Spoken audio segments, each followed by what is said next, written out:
주님께서 여러분과 함께 루카가 전한 거룩한 복음입니다.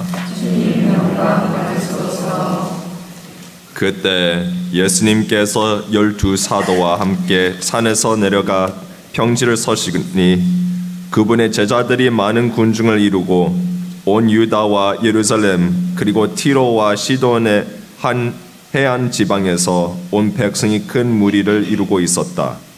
예수님께서 눈을 들어 제자들을 보시며 말씀하셨다.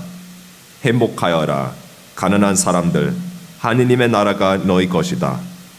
행복하여라 지금 굶주리는 사람들, 너희는 배부르게 될 것이다. 행복하여라 지금 우는 사람들, 너희는 웃게 될 것이다. 사람들이 너희를 미워하면, 그리고 사람의 아들 때문에 너희를 쫓아내고 모욕하고 중상하면 너희는 행복하다. 그날에 기뻐하고 뛰놀아라. 보라, 너희가 하늘에서 받은 상이 크다. 사실 그들의 조상들도 예언자들을 그렇게 대하였다. 그러나 불행하여라 너희 부유한 사람들, 너희는 이미 위로를 받았다. 불행하여라 너희 지금 배부른 사람들, 너희는 굶주리게 될 것이다. 불행하여라 지금 웃는 사람들, 너희는 슬퍼하며 울게 될 것이다. 모든 사람이 너희를 좋게 말하면 너희는 불행하다. 사실 그들의 조상들도 거짓 예언자들을 그렇게 대하였다. 주님의 말씀입니다.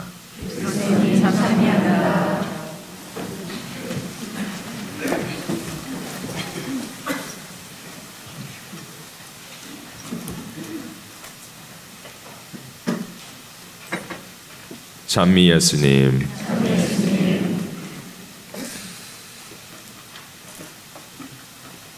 사람들이 너희를 미워하면, 그리고 사람의 아들 때문에 너희를 쫓아내고 모욕하고 중상하면 너희는 행복하다. 지금도 그렇고 예수님 때도 그렇고 항상 이 말씀이 맞죠. 우리는 하나님의 뜻대로 살도록 노력하면 사회랑 부딪히니까 이 문화 문제 때문에 우리는 박해를 당하게 돼요. 예수님 때도 그러면서도 사실 우리나라에도 마찬가지죠. 한국에서도 천주교가 처음부터 시작했을 때 쉽진 않았죠. 우리는 우리나라 시작했던 그 신자들 중에 이벽 세례자 요한, 또 이승훈 베드로, 이 두 형제님들을 보면 이 두 분은 아직 성인이 아니에요. 그 뜻은 성인으로 공표되지 않았습니다. 바티칸에서 그렇게 인정을 안 한 거예요. 왜 그렇게 됐을까요? 이 두 분을 통해 한국에 첫 신부님이 오시기 전에도 한 4,000명이나 세례 성사를 받았는데요. 엄청 큰 일을 하시는데 어떻게 성인이 되지 않았을까요? 이게 말이 될까요? 그렇잖아요. 그런데 첫 박해, 신유 박해, 신의 박해 때 맨 처음에 그 부모님한테 절하는 그 풍습 있잖아요. 유교 문화 때문에 그렇게 꼭 해야 되는데 그렇게 천주교 신자로서 하면 안 된다고 바티칸에서 이렇게 분명하게 판단이 내려와서 그렇게 안 하겠다고 이 신자들이 그런 선을 지키면서 정부에서는 이렇게 협박하는 거죠. 절하지 않으면 부모님을 존경 안 한다. 그러면서 그렇게 안 하면 다 죽는다. 그런 의미로 이 형제님들만 그런 게 아니고 온 피줄이 그렇게 되는 거예요. 그 뜻은 절 안 하잖아요. 그럼 온 가족까지 다 죽이는 거예요. 그래서 이 형제님들은 그런 협박을 당하면서 어떻게 이겨낼 수 없는 거예요. 그 뜻은 이벽 세례자 요한의 아버지는 천주교를 그만두지 않으면 자살하겠다고 협박하셨어요. 이승훈 베드로의 남동생은 천주교를 그만두지 않으면 온 세상이, 온 가족이 버리겠다고 하신 거예요. 그런 면에서 어떤 방향을 선택하실까요? 어떻게 선택을 하시든 저요. 그렇죠? 가족을 선택하면 하나님을 버리는 거고, 하나님을 선택하면 가족을 버리는 거고, 결론은 저요. 그렇죠? 그래서 이게 정말 어려운 내적 전쟁이라고 볼 수 있죠. 이런 상황에서 우리는 이 내용을 들으면서 우리는 감정적으로 움직이잖아요. 그럴 때 판단하기 어려워요. 그래서 하나님의 뜻이 무엇인지 우리는 판단하려면 그냥 누구를 이렇게 직접 보지 말고 그냥 객관적으로 생각을 해야 됩니다. 객관적인 진리를 알려면 감정을 잠시 이렇게 피해야 돼요. 그러면 우리는 기억할 수 있죠. 하나님의 법이 가장 높고 그 다음에 뭐 미덕법, 뭐 아니면 도덕법, 그리고 과학, 아니면 자연법, 그리고 가장 낮은 자리에는 인간법이죠. 그래서 정부에서 어떤 법을 결정하든 이게 다른 법들을 다 존중하지 않으면 틀렸다고 볼 수 있죠. 그런데 하느님의 법을 보면 하느님이 우선이 돼야 되는 거예요. 근데 그때만 이게 어려운 점이 아닙니다. 요새도 우리는 어려운 선택을 계속 해야 되죠. 물론 우리는 잘못 선택을 하면 순교자 되진 않지만 뭐 지금까지는 근데 그래도 어려운 게 많죠. 예를 들어 요새 악마가 사람을 공격하면서 특히 홍배 성사를 공격합니다. 그리고 요새 남자로서 아니면 여자로서 이 자연법을 따르지 않고 오히려 뭐 게이 문화도 있고 요새 그게 인기가 많잖아요. 그래서 그거랑 내가 다르게 생각하면 그러면 사회에서 공격을 당하죠.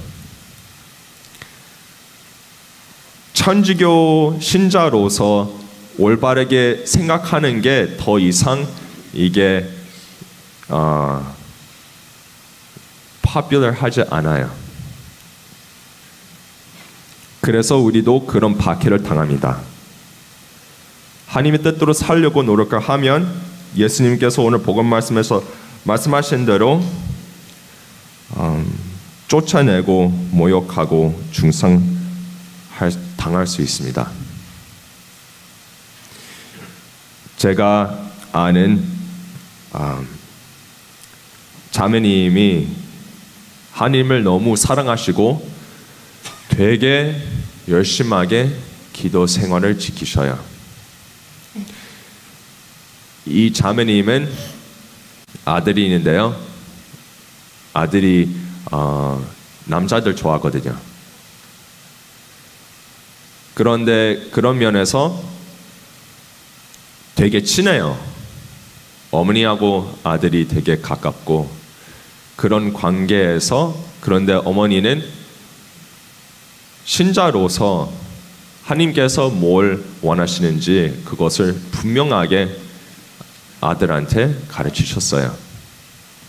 근데 반대로 아들은 그런 바람이 있으면 마음이 그 방향으로 땡기면 그것도 어떻게 바꾸고 싶다고 할 수 있는 것도 아니잖아요.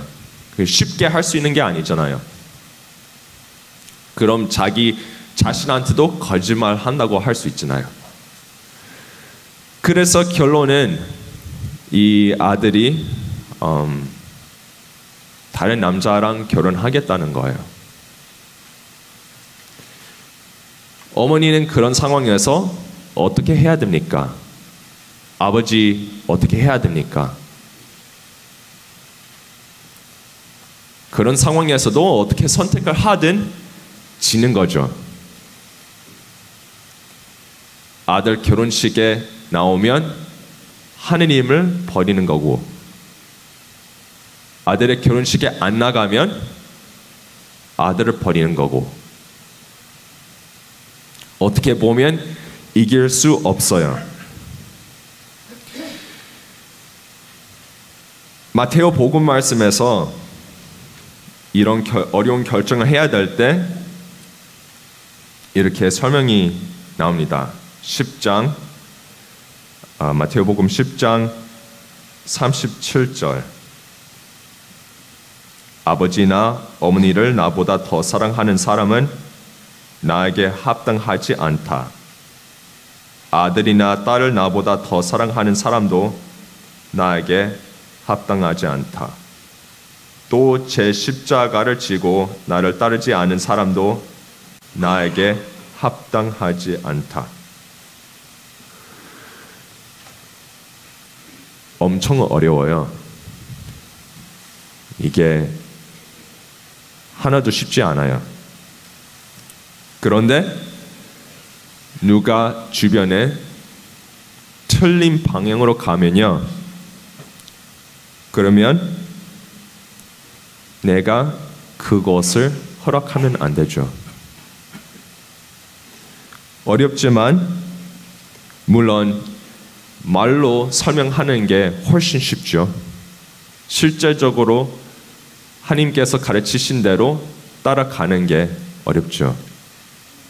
그런데 그런 결정을 할 때 하나님의 뜻대로 생각하면서 그 결정을 할 때 부모님도 박해를 당하게 돼요. 자녀뿐만 아니죠. 사회에서 어떻게 선택을 그렇게 했냐고 반대쪽이 항상 판단할 수 있어요. 그래서 아들의 결혼식에 나오죠. 그럼 어떤 사람들은 반대로 어떻게 그것을 허락할 수 있을까? 근데 결혼식에 안 나가죠? 그러면 어떻게 아들을 그렇게 버릴 수 있을까? 그렇죠? 결론은 그 자매님은 아들의 결혼식에 안 나갔어요. 안 나간 이유? 사랑하시니까요. 결론은 우린 그 순간에 어떤 감정을 갖는지, 기쁨이 가장 중요한 게 아니거든요. 지금 기쁨이 가장 중요한 게 아니에요. 구원이 가장 중요하죠. 기쁨은 한순간 오고 가요. 구원은 영원입니다. 어려운 선택이지만 근데 하나님의 뜻이 우선이라면, 그러면 아들한테 얼마나 사랑하는지 그것을 먼저 설명을 자세히 하시면서, 사랑하니까 아들의 영을 가장 중요하게 생각하니까 이런 어려운 선택을 한다고 전하는 겁니다.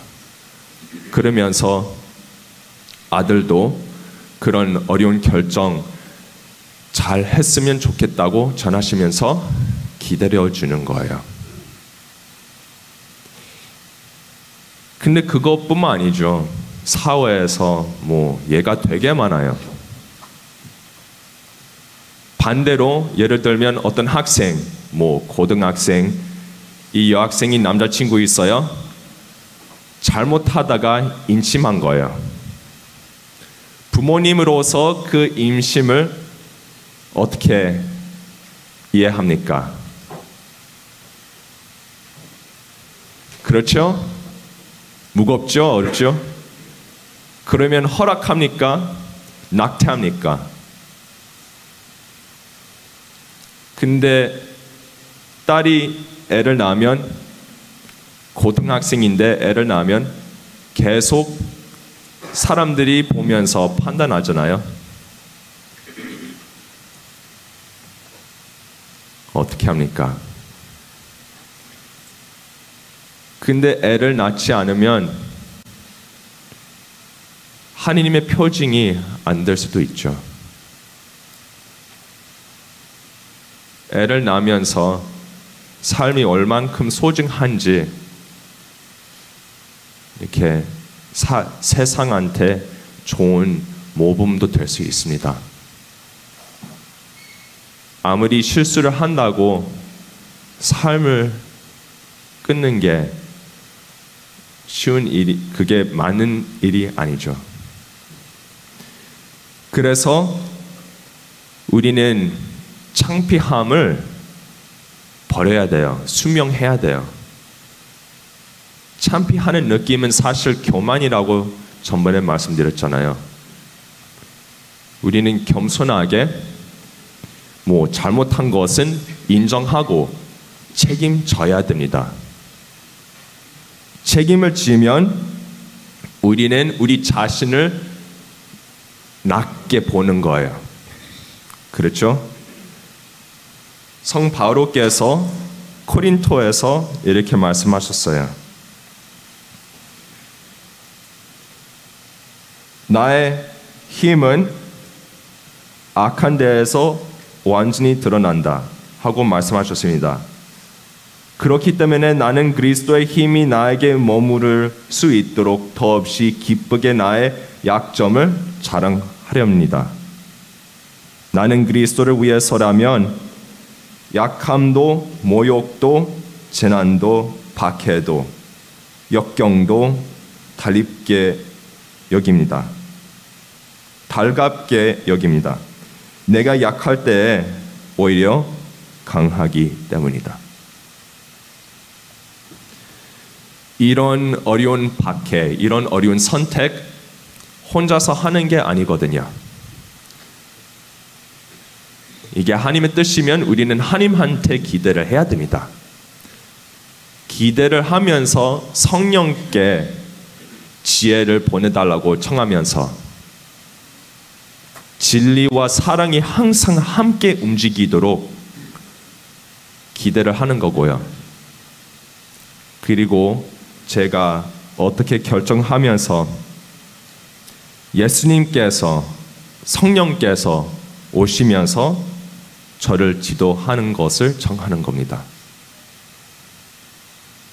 우리의 모자람을 은총으로 채우시면서 우리가 가장 큰 목적 잊지 않도록 기도하는 거예요.